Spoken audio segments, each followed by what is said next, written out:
মোথাবাড়ির তুলকালামে আজ NIA report 3 দিন তথ্য তালাশের পর ডেডলাইন মেনে প্রাথমিক রিপোর্ট সুপ্রিম কোর্টে।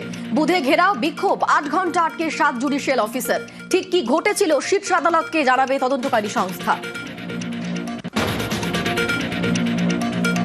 বুধে মোথাবাড়ির ধুন্ধুমারে বৃহস্পতিবারই খড়গহস্ত সুপ্রিম কোর্ট। স্বতঃপ্রণোদিত পদক্ষেপ করে রাজ্যকে তুলোধনা, আইন শৃঙ্খলা তলানিতে বলে তো শোকজের পর আজ ভার্চুয়াল শুনানিতে যোগ মুখ্য সচিব ডিজি, থাকবেন ডিএম এসপিও।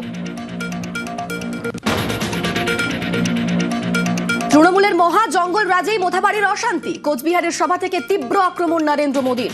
বিচারকরাই সুরক্ষিত নন, আমজনতার নিরাপত্তা দেবে কিভাবে, তোপ মোদীর।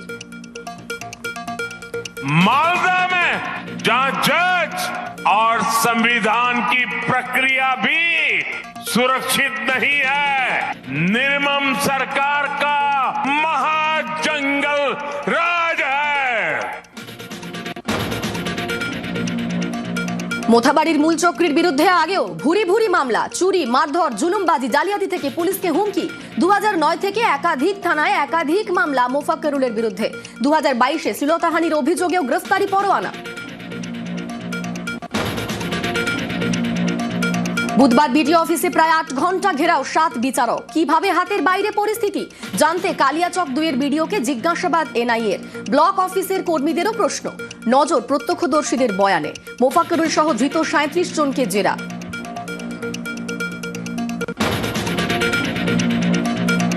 মোথাবাড়ির অশান্তির তদন্তে বিচারকের বয়ানে নজর এনআইএর। বুধবার ঘেরাওয়ের পর গাড়িতে ইট, বাঁশের আঘাত, আতঙ্কে মহিলা বিচারকের আর্তনাদ।